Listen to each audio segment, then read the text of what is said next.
आज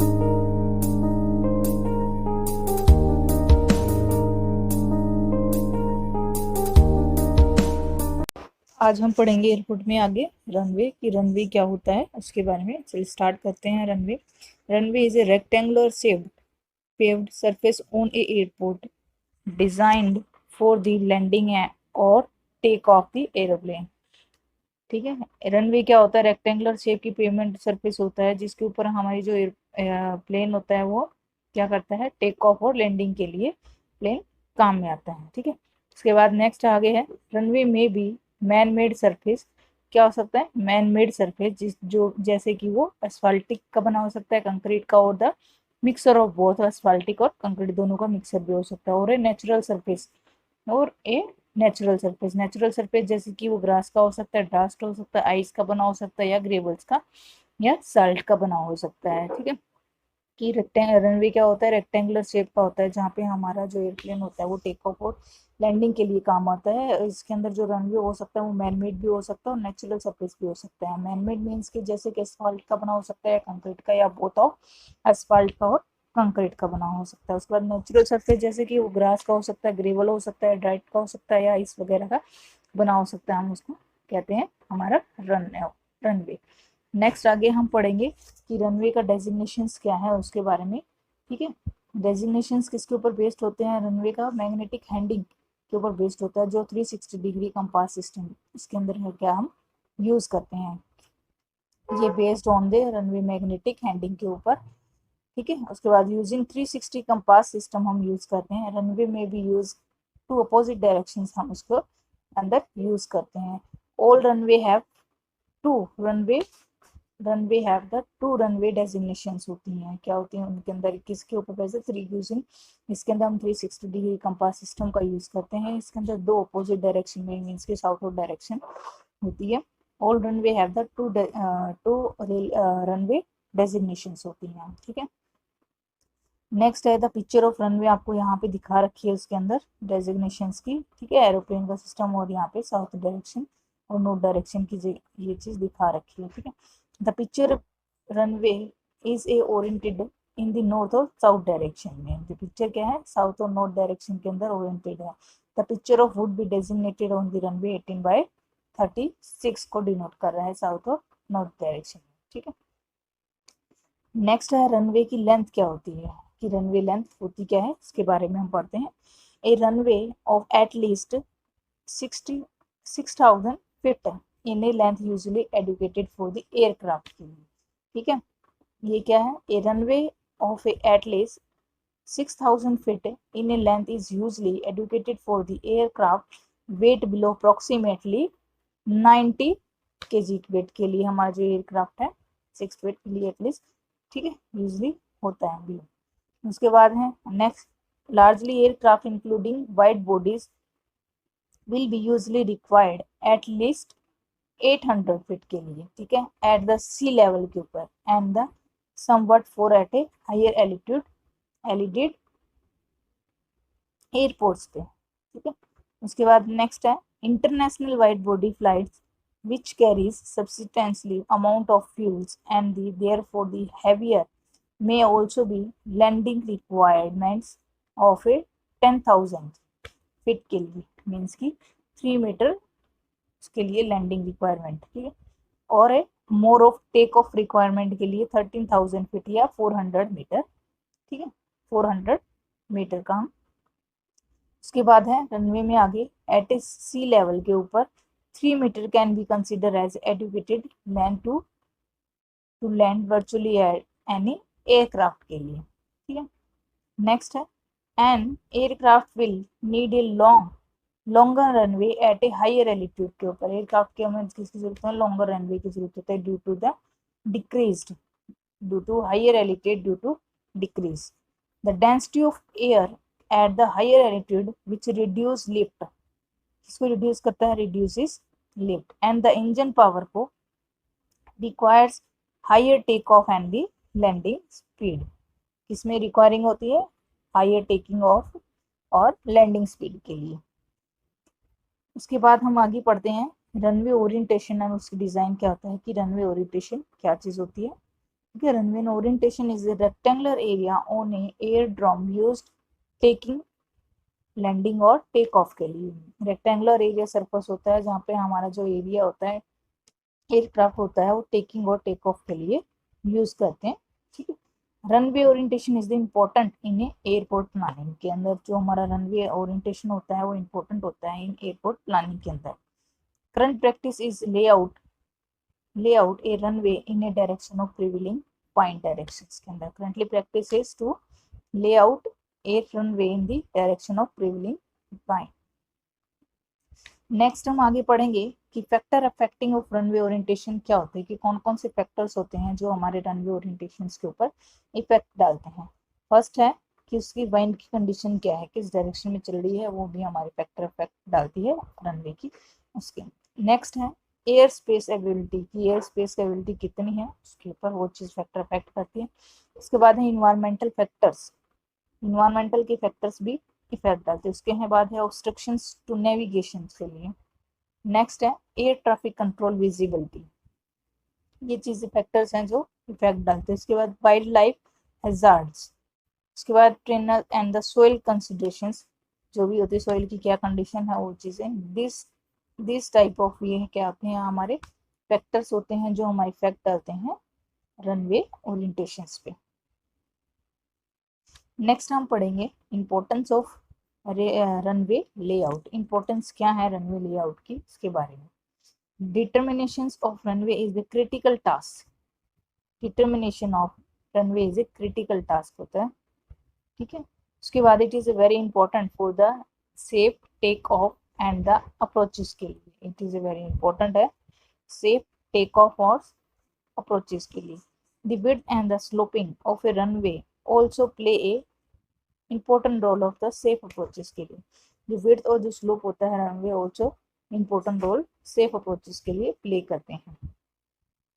नेक्स्ट हम पढ़ेंगे द डिफरेंस बिटवीन की है, डिफरेंस क्या होता है हाईवे पेमेंट के अंदर और एयर क्राफ्ट पेमेंट के अंदर, दोनों में एयरफील्ड मीन्स की वही चीज़ है। तो डिफरेंस क्या होता है उनके बारे में पढ़ेंगे। फर्स्ट पढ़ते हैं कि हाईवे पेमेंट में क्या है कि जो उसकी कॉस्ट होती है वो होती है लो होती है, और वही सेम अगर एयरफील्ड पेमेंट की बात करें तो उसकी कॉस्ट हमारी हाई होती है। नेक्स्ट है second less toughness compare to airfield के अंदर, इसके अंदर क्या होता है हाई टफनेस नीड की जरूरत होती है। उसके बाद डिजाइन लोड इसके अंदर क्या होता है कम होता है, इसके अंदर वेरी हाई होता है डिजाइन लोड। नेक्स्ट है for the less hardness compare to the airfield, इसकी हार्डनेस होती है वो कम होती है as compare to aircraft की। उसके बाद है नीड, इसके अंदर किसकी है higher resistance to wear and tear due to the aircraft thrust की वजह से, इसके अंदर क्या होता है हमें ज़्यादा उसकी हायर रेजिस्टेंस की वियर और टियर ड्यू टू रीजन की वजह से ज़रूरत होती है। उसके बाद the compare to airfield less construction cost and the design cost, जो उसकी कंस्ट्रक्शन और डिज़ाइन की कॉस्ट होती है एयरक्राफ्ट के कंपेयर में कम होती है हाईवे पेमेंट की। डिज़ाइन ऑफ, इसके अंदर क्या होता है जो हमारा design cost and material cost होता है वो हाई होता है due to this rigid specification and the high level construction practice की वजह से। कि इसके अंदर क्या होता है हमारा जो कॉस्ट होती है मटेरियल की और डिज़ाइनिंग की वो ज़्यादा होती है, क्यों होती है कि रिजिड स्पेसिफिकेशन और हाई लेवल कंस्ट्रक्शन प्रैक्टिस की वजह से हमारी इसकी पेमेंट, क्योंकि इसके अंदर हमें हर मार्किंग शो करनी पड़ती है दिखानी पड़ती है। इसके बाद नेक्स्ट है हाईवे पेमेंट के अंदर the length of A highway payment is very high, जो लेंथ होती है हमारी हाईवे पेमेंट की वो हाई होती है। नेक्स्ट है एयरफील्ड के अंदर जो पेमेंट है हमारी लेंथ ऑफ एयरफील्ड पेमेंट वो लेस होती है as compare to highway pavement की। ठीक है, these are the difference between the highway and the field airfield pavements के अंदर डिफरेंस है हमारे यहाँ एयरक्राफ्ट के अंदर डिफरेंस है। आगे हम पढ़ेंगे रनवे जियोमेट्रिक डिजाइन क्या होता है उसके बारे में। ठीक है, according to ICAO giving the various geometric standards for the airport designing के लिए।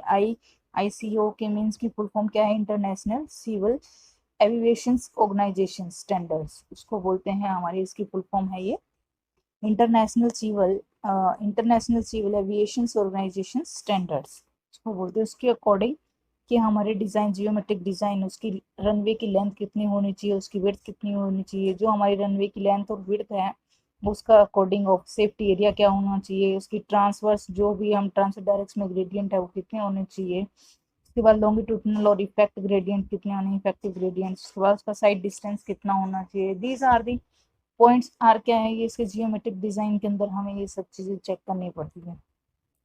नेक्स्ट हम आगे पढ़ते हैं रनवे जियोमेट्रिक डिजाइन के अंदर कि उसकी रनवे की लेंथ कितनी होनी चाहिए। The basic runway length as recommended by the ICAO for the different type of airport are there to obtain the actual length of runway.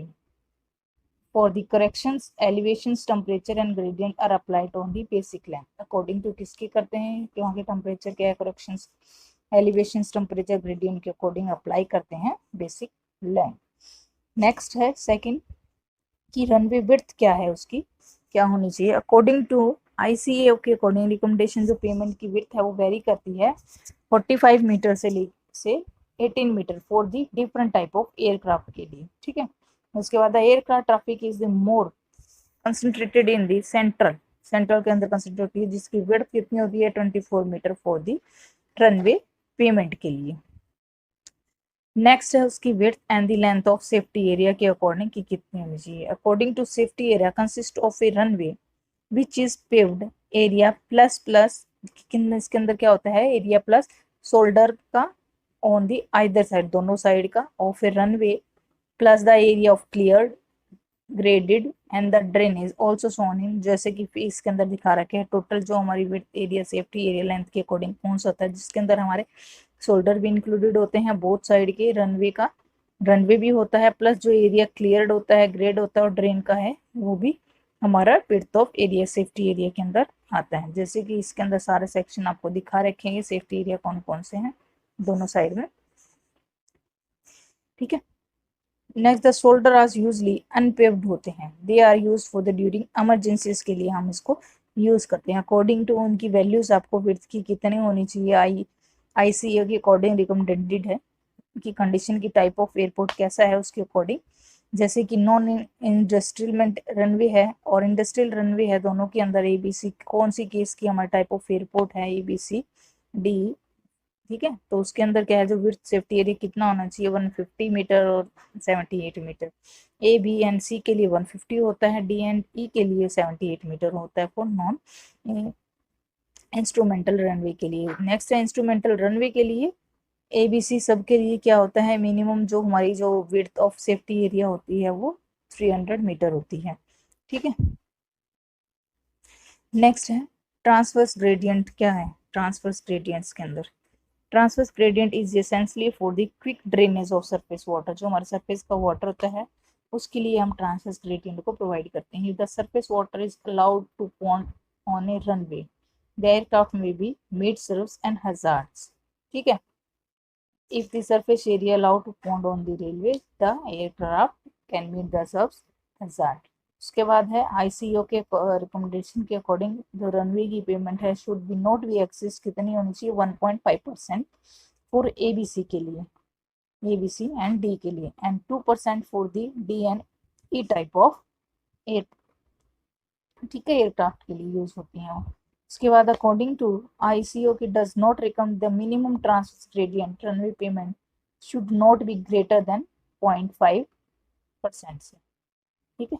ये आपको यहाँ डायग्राम में क्रॉस सेक्शन उसका दिखा रखा है ट्रांसवर्स का, ठीक है, ट्रांसवर्स ग्रेडियंट की इनकी, ये लेफ्ट हैंड की है राइट हैंड की है, दोनों की ग्रेडियंट दिखा रखी है, क्रॉसिंग है, क्रॉसिंग सेक्शन की मैंने सरल और साइड में शोल्डर का सेक्शन आपको दिखा रखा है। नेक्स्ट है लॉन्गिट्यूडनल एंड इफेक्टिव ग्रेडियंट्स, ठीक है। लॉन्गिट्यूडनल अकॉर्डिंग टू जो हमारी रनवे की लेंथ होती है उसके अकॉर्डिंग ICAO रिकमेंडेशन दी गई है, जिसके अंदर की टाइप ऑफ एयरपोर्ट कौन सा है तो उसके अकॉर्डिंग है उसकी लॉन्गिट्यूडनल ग्रेडियंट और इफेक्टिव ग्रेडियंट दोनों दिए गए हैं। फॉर एग्जाम्पल है कि आपको यहाँ डायग्राम में जो फिगर है इसके अंदर एक टेबल के अंदर दिखाई हुई है, जैसे कि टाइप ऑफ एयरपोर्ट जैसे कि ABC टाइप है उसकी लॉन्गिट्यूडनल ग्रेडियंट है 1.5%, इफेक्टिव ग्रेडियंट है उसका 1%। सेम उसी तरह D and E type of gradient का है, E टाइप ऑफ एयरपोर्ट है तो उसके अंदर हम जो लॉन्गिट्यूडनल ग्रेडियंट है वो 2% देंगे एंड जो इफेक्टिव ग्रेडियंट है वो भी हमारा 2% रहेगा। नेक्स्ट है साइड डिस्टेंस, ठीक है। Side distance is the length of roadway visible to the drive, वो साइड डिस्टेंस जैसे कि हम ट्रांसपोर्टेशन में भी पढ़ते हैं कि साइड डिस्टेंस क्या होता है, वो डिस्टेंस जहाँ से ड्राइवर जो है सामने आ रही चीज़ों को इजिली सीन कर सके। तो सेम ऐसे ही इसके अंदर वो होता है जो length of roadway is visible to a drive, ठीक है। उसके बाद है टू रनवे और a runway and the taxiway intersect each other, there are the chance of the collision of the aircraft if sufficient side distance are not available। अगर हमारा sufficiently side distance हमने नहीं provide किया तो chance colliding के chance हो जाते हैं, ठीक है। ड्यूरिंग द इंटरसेक्ट, जब रोड इंटरसेक्ट करता है टैक्सी वे और रनवे के बीच में। उसके बाद में अकॉर्डिंग टू ICA के रिकमेंडेशन के according ABC and C type of airport any 2.3 metre above the surface of runway should be mutually visible from a distance equal to the half the runway of the length, ठीक है। इसके बाद है for the D and E type of runway के लिए there should be the unobstructed line of a sight from any point of 3 metre above the runway, ठीक है। And all type of point के लिए 2.1 metre above runway with a distance of at least half the length of runway।